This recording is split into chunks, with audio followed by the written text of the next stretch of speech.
Hi, I'm Rachel, and this is my March 2025 AM reading finale video.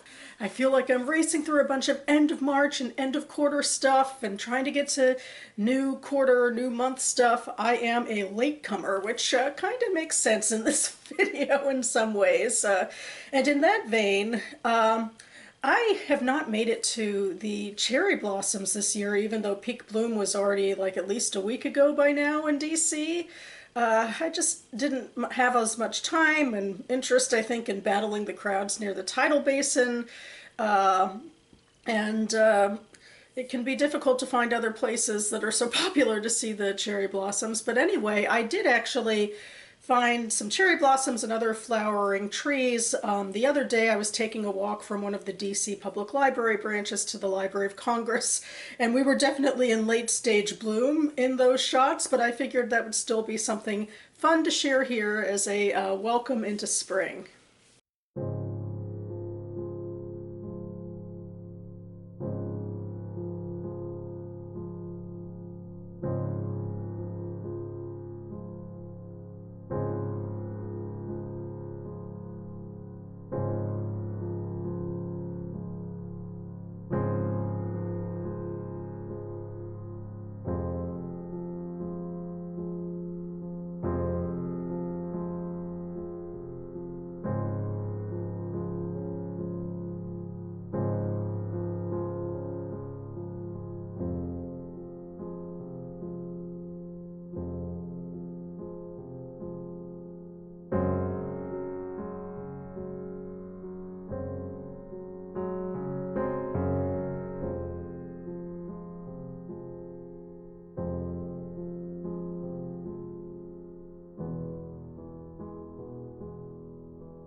Okay, and back into the world of reading. As usual with these videos, I'm going to start by reviewing a short story in the literary journal I'm currently reading from, which in this case is the New England Review. We're reading from volume 45.3, and I just read Kill Your Lawn by Christine Grillo.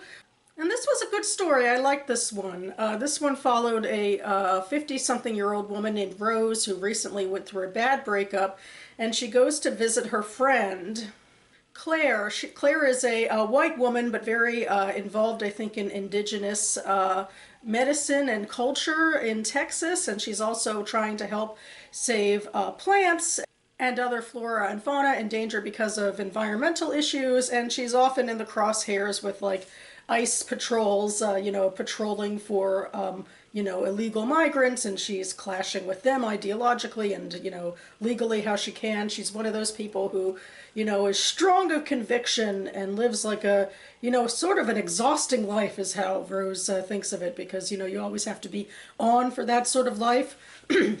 And so Rose spends time with her doing these things, and particularly they're gearing up for an indigenous, ritual, with with taking substances, and it's supposed to sort of, get you to your core self and your core beliefs as you're having these visions. And also, there's another person in Claire's orbit named Nick, and Nick and Rose actually start a little bit of a relationship in this story as well. And I just thought the characters popped and the situations popped, and then there was even a little bit of just sort of authentic, musings about, how relationships work and how life works, and this really worked for me. Which is maybe interesting to contrast to Company short stories by Shannon Sanders. I feel like in many ways they're different short stories, even though all of these are realist short stories, which is oftentimes my bar of entry, my favorite, so long as it's sort of realistic depictions of life, I tend to gravitate more toward them. and also, not as much into, speculative elements. And this collection, as I was saying in my last Am reading video, it's, interconnected short stories about members of a family, but I feel like, the situations in these stories are so like insular and small. Maybe I'm finding it more hard to connect, and it might be a me issue. And I think the writing is good and the characterization is good, but the meat of the stories is so like hyper granular specific about these people, and we don't have as much of a sort of backdrop the way that the story in the literary journal did, with all of this sort of external conflict that could, drive things along. I feel like, in a way, maybe these are much more realistic stories because less happens in them. There's, less off the beaten path stuff in them. But at the same time, it's like, the action can, in a way, sort of take place in a white room because we're so hyper-focused on the characters, but I feel like maybe I do need a little more balance than all of that, but I'm still in the middle of this collection. I do hope to finish it by this weekend, and, maybe I'll do a deep dive in the weekend, and that would be good for me. One of the stories that did stick out to me is Bird of Paradise, where Cassandra is this up-and-coming dean at a university, and she's going to a party at her boss's house, and she's trying to, inculcate a picture of, being part of a happy family for her promotion, except her husband is out of town and she can't get her kids to join her. And ultimately she does get her nieces and nephews to join her, and things go a little awry as she's trying to organize them for a family photo. The next novel I'm reading, with the foreshadowed name that I talked about earlier, is The Latecomer by Hanff Korelitz. And this is sort of a latecomer book, not only in the themes of the novel, but I'm kind of late in reading it because this was my page 112 tag pick for February. And I just got so overwhelmed with other stuff I was reading that month that I'm behind on my page 112s, but what can you do? I am so glad to finally get to this book. This book follows the Oppenheimer family, mostly through the 70s and to close to the modern day, I believe. The Oppenheimer family is a Jewish family descended from a real-life court Jew who, helped, some important person in Germany in the Middle Ages, as the Jews were allowed to do back then, because other people weren't allowed to lend money, and so court Jews became important until they could be used as scapegoats. So, like, once his benefactor dies, somebody accuses this man of murder, and he is actually tortured and then killed. And so this is where his family ends up, ultimately in the United States, ultimately a wealthy family in Brooklyn. And we start following them through the matriarch and the patriarch, Salo and Joanna, and they get together in the 70s. Salo actually has a tragic backstory where he was driving three people home.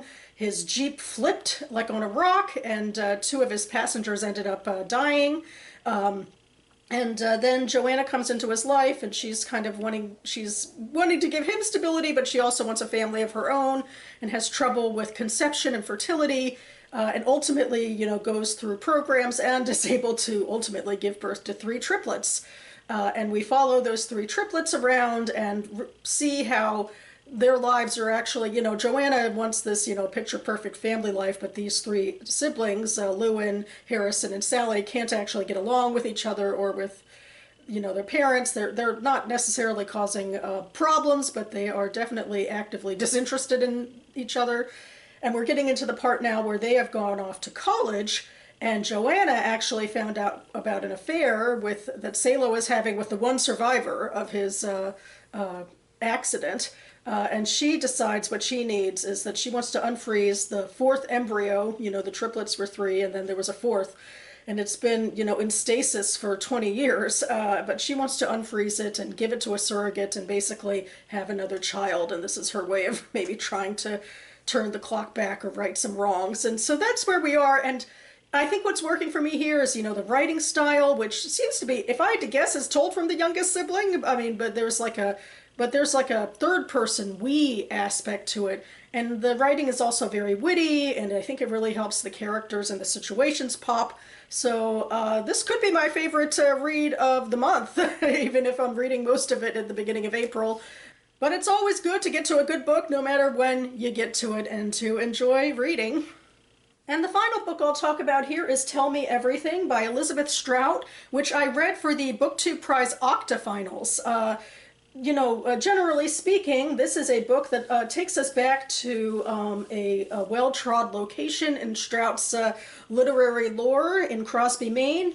We're following a bunch of the characters that she already set up in other books, and we're following them now in the post-pandemic age, and just seeing what's going on with this town and with these people. And the truth is, I could tell you more about this book and what I thought about it, because throughout the last 2 months, I've been holding up BookTube Prize books I've been reading on my ballot, which was Fiction Ballot E. And I couldn't talk about them because the round was ongoing, but now the round is over, so I can give my thoughts. I just figure I won't, because it's not what I do in these AM reading videos. In fact, I hope very soon to get to the video where I do talk about my rankings for this round of the BookTube Prize. But if you'd like to hear my preliminary thoughts about the books I made a couple months ago, I'll link to that video and to the BookTube Prize website down below. And that about covers it for me now. As indicated, I really do hope to be back on this channel very imminently with aforementioned BookTube Prize Octafinals ranking video, where I finally get to talk about what I thought of the 6 books I've been teasing these past 2 months, so stay tuned for that. And I hope that all of you, whether you're reading for the BookTube Prize or have, or are reading for, other reasons, obviously there's so many, readathons and that sort of thing, and then, you could just pick up a book because you like it, but I hope whatever you're reading, it's bringing you a lot of joy, and that those of you in my hemisphere are enjoying some springtime weather as well, as that's coming up on the calendar. Thanks so much for watching, everyone, and I'll see you next time.